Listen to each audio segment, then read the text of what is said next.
আসসালামু আলাইকুম। সংবাদে আপনাদের সবাইকে স্বাগত জানাচ্ছি। আমি ফিরোজ তোহা। শুরুতেই সংবাদ শিরোনাম। বাংলাদেশের সর্বশেষ গুরুত্বপূর্ণ আপডেট সংবাদে আপনাকে স্বাগত। শুরুতেই সংবাদ শিরোনাম, পরে বিস্তারিত। প্রথমেই জানাবো, ডক্টর জুবাইদ এবং জাইমার বিরুদ্ধে অপপ্রচার চলছে, অভিযোগ বিএনপির। জিয়া পরিবারকে নিয়ে বিভ্রান্তি সৃষ্টি করার জন্য একটি দুষ্টচক্র উদ্দেশ্যপ্রণোদিতভাবে সামাজিক যোগাযোগ মাধ্যমে অপপ্রচার করছে বলে অভিযোগ করছে বিএনপি সিনিয়র যুগ্ম মহাসচিব রুহুল কবির রিজভী। আজ বিএনপির কেন্দ্রীয় কার্যালয়ে এক সংবাদ সম্মেলনে তিনি এই অভিযোগ করে বলেছেন, রুহুল কবির রিজভী বলেছেন, আমরা গভীর উদ্বেগের সঙ্গে লক্ষ্য করছি যে একটি দুর্বৃত্ত চক্র পরিকল্পিতভাবে বিএনপির ভারপ্রাপ্ত চেয়ারম্যান তারেক রহমানের স্ত্রী ডক্টর জুবাইদা রহমান এবং তার কন্যা ব্যারিস্টার জাইমা রহমানের নামে ফেক ও মিথ্যা ফেসবুক অ্যাকাউন্ট খুলে অসত্য বানোয়াট মন্তব্য পোস্ট করছে। এছাড়াও এআই আর্টিফিশিয়াল ইন্টেলিজেন্স ব্যবহার করে অসাধু প্রতারক চক্র ডক্টর জুবাইদা ও ব্যারিস্টার ছবি ও ভিডিও তৈরি করে সামাজিক যোগাযোগ মাধ্যমে অপপ্রচার চালাচ্ছে। জানাবো, ঈদের আগের দিনও গাজায় চলছে ইসরায়েলি তাণ্ডব, নিহত ৯৭। পবিত্র ঈদুল আজহার খুশিতে মাতোয়ারা হওয়ার অপেক্ষায় বিশ্বের মুসলমান সম্প্রদায় দেশে দেশে আনন্দ উদযাপনের শেষ মুহূর্তেও চলছে প্রস্তুতি। কিন্তু ফিলিস্তিনের গাজায় যুদ্ধ পরিস্থিতিতে ভাটা পড়েনি। সেখানে ঈদের দিনেও দখলদার ইসরায়েলি বাহিনী হামলা চালাচ্ছে। এই হামলায় নিহত হয়েছে নতুন করে ৯৭ জন।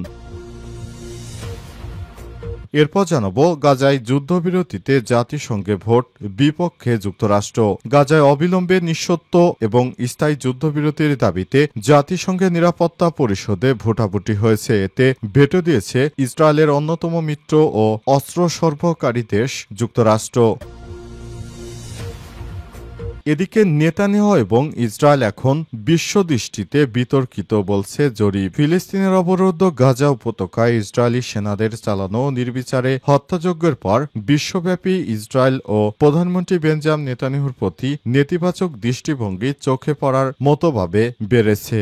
এমন চিত্র উঠে এসেছে যুক্তরাষ্ট্রভিত্তিক গবেষণা প্রতিষ্ঠান পিউ রিসার্চ সেন্টার এর সাম্প্রতিক এক জরিপে।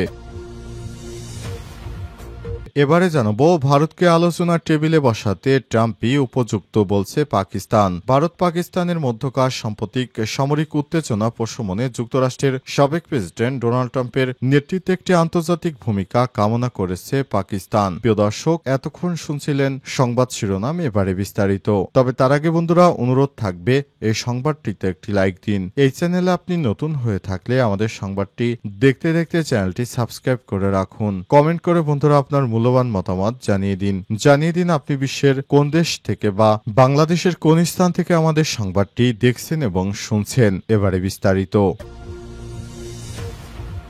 প্রথমেই জানাবো, ডক্টর জুবাইদ এবং জাইমার বিরুদ্ধে অপপ্রচার চলছে, অভিযোগ বিএনপির। জিয়া পরিবারকে নিয়ে বিভ্রান্তি সৃষ্টি করার জন্য একটি দুষ্টচক্র উদ্দেশ্যপ্রণোদিতভাবে সামাজিক যোগাযোগ মাধ্যমে অপপ্রচার করছে বলে অভিযোগ করছে বিএনপি সিনিয়র যুগ্ম মহাসচিব রুহুল কবির রিজভী। আজ বিএনপির কেন্দ্রীয় কার্যালয়ে এক সংবাদ সম্মেলনে তিনি এই অভিযোগ করে বলেছেন, রুহুল কবির রিজভী বলেছেন, আমরা গভীর উদ্বেগের সঙ্গে লক্ষ্য করছি যে একটি দুর্বৃত্ত চক্র পরিকল্পিতভাবে বিএনপির ভারপ্রাপ্ত চেয়ারম্যান তারেক রহমানের স্ত্রী ডক্টর জুবাইদা রহমান এবং তার কন্যা ব্যারিস্টার জাইমা রহমানের নামে ফেক ও মিথ্যা ফেসবুক অ্যাকাউন্ট খুলে অসত্য বানোয়াট মন্তব্য পোস্ট করছে। এছাড়াও এআই আর্টিফিশিয়াল ইন্টেলিজেন্স ব্যবহার করে অসাধু প্রতারক চক্র ডক্টর জুবাইদা ও ব্যারিস্টার ছবি ও ভিডিও তৈরি করে সামাজিক যোগাযোগ মাধ্যমে অপপ্রচার চালাচ্ছে।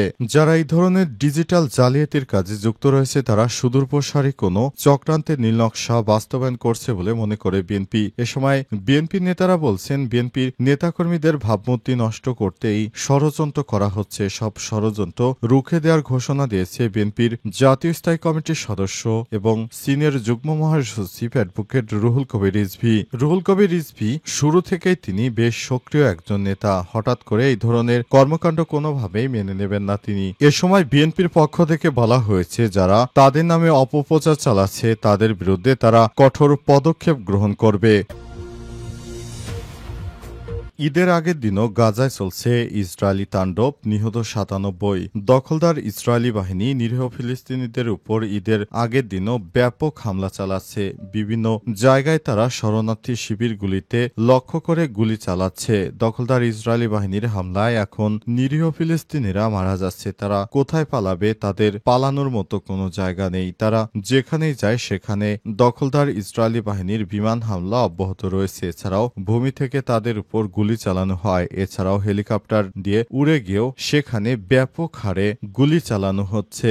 নেতানিয়াহু সরকার ইহুদিবাদী কট্টরপন্থী নেতানিয়াহু তিনি এমন একটি নিকৃষ্ট প্রধানমন্ত্রী যে পুরো গাজা জুড়ে নিরীহ ফিলিস্তিনিদের রক্তে রঞ্জিত হয়ে আছে নেতানিয়াহুর হাত। পৃথিবীর এত নিকৃষ্টতম শাসক এর আগে কোনোদিনও জন্ম নেয়নি। ফিরআউন নমরুদের থেকেও নিকৃষ্ট এই নেতানিয়াহু তার নির্দেশেই নিরীহ ফিলিস্তিনিদেরকে যেভাবে গণহারে হত্যা করা হচ্ছে, তারপরও বিশ্বের কোনো মুসলিম দেশই কোনো কার্যকর পদক্ষেপ নিতে পারছে না। শুধুমাত্র তারা নিন্দা ও প্রতিবাদ জানিয়ে বিএনপির মির্জা ফখরুলের মতো শুধু ঘটনা ঘটার পর তারা নিন্দা ও প্রতিবাদ জানাচ্ছে, কিন্তু কার্যত কোনো ভূমিকা নিতে পারছে না। এ অবস্থা চলতে থাকলে একসময় নিরীহ ফিলিস্তিনিরা আর গাজায় থাকতে পারবে না। তাদের সর্বশেষ ব্যক্তিকেও হত্যার মাধ্যমে নরপিশাচ ইসরায়েল তার বহুদিনের পুষে রাখা যে স্বপ্ন, সেই স্বপ্ন বাস্তবায়ন করতে চলেছে। আর এটি ছিল তাদের একমাত্র আশা, যে তারা গ্রেট ইসরায়েল তৈরি করতে চায়।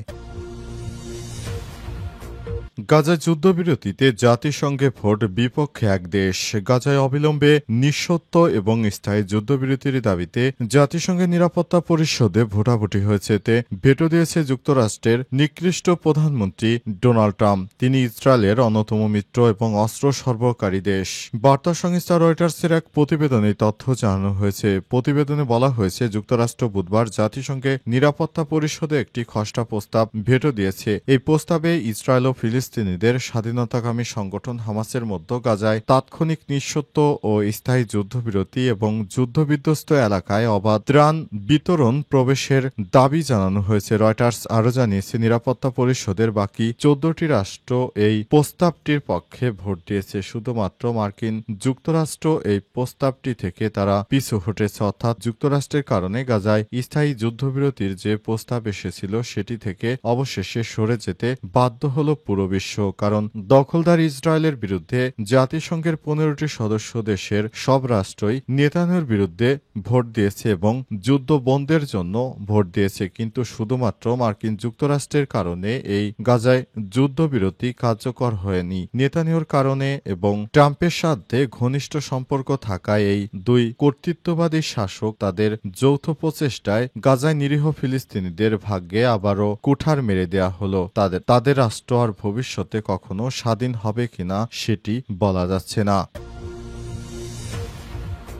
নেতানিয়াহু এবং ইসরায়েল এখন বিশ্ব দৃষ্টিতে বিতর্কিত এক নাম। ফিলিস্তিনের অবরুদ্ধ গাজা উপত্যকায় ইসরায়েলি সেনাদের চালানো নির্বিচারে হত্যাযজ্ঞের পর বিশ্বব্যাপী ইসরায়েল ও প্রধানমন্ত্রী বেঞ্জামিন নেতানিয়াহুর প্রতি নেতিবাচক দৃষ্টিভঙ্গির চোখে পড়ার মনোভাব বেড়েছে। এই চিত্র উঠে এসেছে যুক্তরাষ্ট্রভিত্তিক গবেষণা প্রতিষ্ঠান পিউ রিসার্চ সেন্টারের সাম্প্রতিক এক জরিপে। আজ প্রকাশিত জরিপটির বরাতে সংবাদ মাধ্যম মিডল ইস্ট মনিটর এক প্রতিবেদন প্রকাশ করেছে। প্রতিবেদনে বলা হয়েছে, 24টি দেশের 28,000-এর বেশি মানুষ এতে অংশ নিয়েছে। অংশগ্রহণকারীদের বিশ্লেষণে দেখা গেছে, অধিকাংশ দেশেই নেতানিয়াহু এবং ইসরায়েল সম্পর্কে বিরূপ মতামত বৃদ্ধি পেয়েছে। জরিপ থেকে দেখা গেছে, কেনিয়া, নাইজেরিয়া ব্যতীত অন্য কোনো দেশেই 1/3 বেশি মানুষ নেতানিয়াহুকে সমর্থন করেনি। অর্থাৎ বিশ্ব নেতাদের মধ্যে তার গ্রহণযোগ্যতা মারাত্মকভাবে কমে গেছে। পাশাপাশি ইসরায়েল রাষ্ট্র সম্পর্কেও নেতিবাচক ধারণা বেড়েছে। বিশেষ করে পশ্চিমা